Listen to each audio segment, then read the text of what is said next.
নমস্কার বন্ধুরা, আজকে মাধ্যমিক 2024 পরীক্ষার রিশিডিউল কেসটি উঠেছিল মাননীয় বিচারপতি বিশ্বজিৎ বসুর এজলাসে। এবং এই কেসে এক কথায় যেটা বলা যায় সেটা হচ্ছে বোর্ড নির্ধারিত রিশিডিউল টাইম, যেটা 9:45 থেকে সকাল, সেই সময় থেকেই কিন্তু পরীক্ষাটা শুরু হবে। তবে বোর্ডকে কতগুলো শর্ত বেঁধে দিয়েছেন।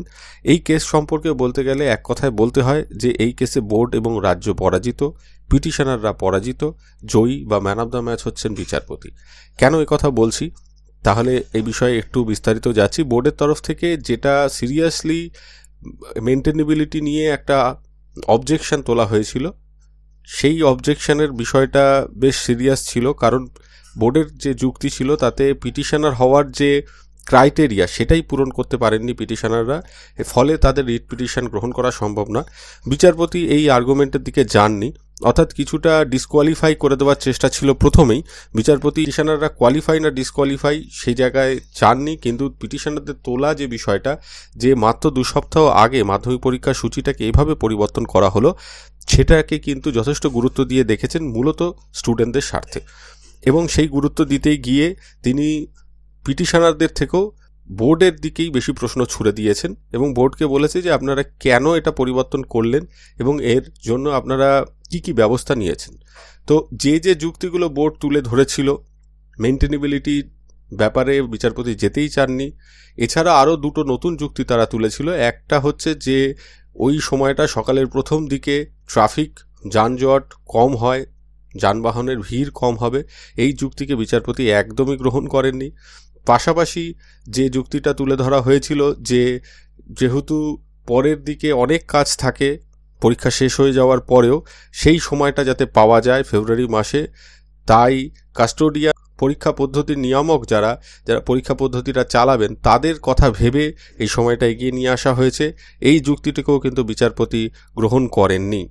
সিবিএসই আইসিএসসি বোর্ডের ডিস্ট্রিবিউশন এবং সংখ্যা নিয়ে যে কথা উঠেছিল, সেই কথায় বিচারপতি একটি তাৎপর্যপূর্ণ মন্তব্য করেন।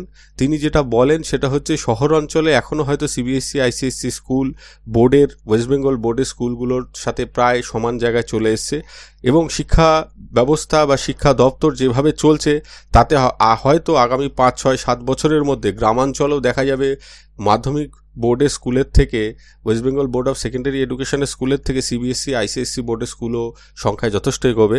অর্থাৎ শিক্ষা ব্যবস্থার কিন্তু ক্ষতি হচ্ছে, সেই দিকেই ইঙ্গিত করার চেষ্টা করেছেন বিচারপতি। তো যাই হোক, বোর্ডের বা রাজ্যের কোনো যুক্তিকেই সেভাবে গুরুত্ব বিচারপতি দেননি, অর্থাৎ যুক্তির দিক থেকে নয়, কিন্তু একটা থ্রেশহোল্ড পয়েন্টে এই পরিবর্তনটা হয়েছে। মাত্র 2 সপ্তাহ আগে পরিবর্তন হয়েছে এবং 1 সপ্তাহ আগে বিচারপতি এই কেসটা বিচার করছেন। তার হাতে যথেষ্ট সময় থাকলে তিনি হয়তো স্টে করে দিতেন, কিন্তু এখন স্টে করার অর্থ হচ্ছে সমস্ত পরীক্ষা পদ্ধতিটাকে জিওপার্ডাইজ করে দেওয়া, এলোমেলো হয়ে যাবে সম্পূর্ণ ব্যবস্থা। সেটা বিচারপতি ছাত্রই কোনো মতেই চান না। তবে তিনি যেটা নিশ্চিত করতে চেয়েছেন সেটা হচ্ছে কোনো পরীক্ষার্থী, মাধ্যমিক পরীক্ষার ক্যান্ডিডেট যদি বলে তার বাড়ি থেকে পরীক্ষা ভেন্যুতে যেতে তার কোনো রকম ইনকনভেনিয়েন্স হবে, অসুবিধা হবে, সেক্ষেত্রে কিন্তু বোর্ডকে দায়িত্ব নিতে হবে, প্রশাসনকে দায়িত্ব নিতে হবে তাকে বাড়ি থেকে পরীক্ষা কেন্দ্রে সঠিক সময়ের মধ্যে পৌঁছে দেওয়ার। এই সময় পিটিশনারদের আইনজীবী বলে ওঠেন যে মাইলট, এর সাথে যোগ করুন যে অনেক শিক্ষক শিক্ষিকা যারা ইনভিজিলেশন ডিউটি দেবেন তারা অনেক দূর থেকে যাবেন, তাদের বিষয়টিও দেখতে হবে, তাদের যাতায়াতের বিষয়টিও যাতে সুগম হয় সেই ব্যবস্থা রাখতে হবে। এবং এরা পরীক্ষা পদ্ধতি যেহেতু চালাবেন তাই ছাত্র এবং শিক্ষক এক্ষেত্রে পরস্পরের পরিপূরক। কিন্তু বিচারপতি এই যুক্তিটাকেও কোনো রকমভাবে গুরুত্ব দেননি। তিনি শিক্ষকরা কিভাবে ভেন্যুতে পৌঁছাবেন সেটা তাদের দায়িত্ব, সেই বিষয়ে তিনি একেবারেই বিচলিত নন।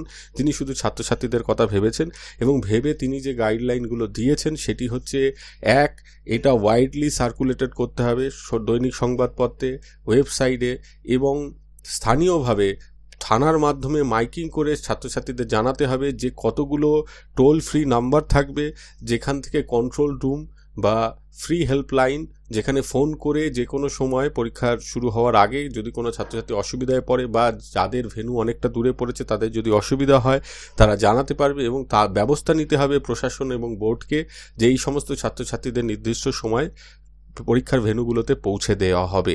এই বিষয়টা নিশ্চিত করতে চেয়েছেন। পাশাপাশি যথেষ্ট সংখ্যক ফাংশনাল কিন্তু এই হেল্পলাইন রাখতে হবে, যে কাজ করছে না, ফোনে পাওয়া যাচ্ছে না, এরকম হলে হবে না, যাতে ছাত্রছাত্রীরা তাদের কোনো অসুবিধা হলে পরীক্ষা শুরু হওয়ার আগে যে কোনো সময় সেই অসুবিধাকে অ্যাড্রেস করতে পারেন এবং উপযুক্ত ব্যবস্থা নেওয়া যায়। অর্থাৎ ছাত্রছাত্রীদের অসুবিধার কথা ভেবেই তিনি মূলত রায়টি দিয়েছেন। পরীক্ষা পদ্ধতি এই শেষ মুহূর্তে পাল্টালে তার সময়সীমা হয়তো অসুবিধা হতে পারে প্রশাসনিক ক্ষেত্রে, তিনি সেই ব্যাপারটা নিজেই কনসিডার করেছেন। বোর্ডের যুক্তি সেভাবে কিন্তু তিনি গ্রহণ করেননি। যাই হোক, যেটা এখন দাঁড়িয়েছে 9:45 পরীক্ষা হচ্ছে।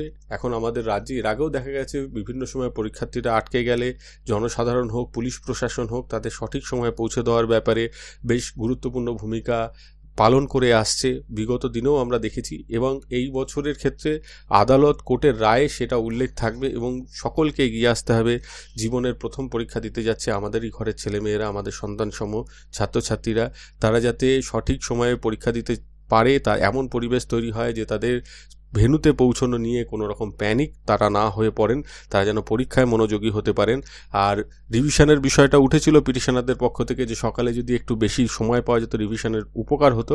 তবে এইটা আমি এখন বলবো এটা একটা মেন্টাল অ্যাডজাস্টমেন্ট, যেহেতু 9:45 হচ্ছে, ছাত্রছাত্রীদের এখন আগের দিন যে বাড়তি সময়টা পাওয়া যাচ্ছে সেটাকে কাজে লাগাতে হবে। পরের দিন সকালে বিশেষ সময় পাওয়া যাবে না, এটা ধরে নিয়েই সেভাবে প্রস্তুতি নিতে হবে। পরীক্ষা পদ্ধতি নির্বিঘ্নে সুষ্ঠুভাবে হোক, সমস্ত ছাত্রছাত্রীরা ভালোভাবে পরীক্ষা দিতে যাক, ভালো ফল করুক, এই কামনা রেখে সকলে ভালো থাকবেন, সুস্থ থাকবেন।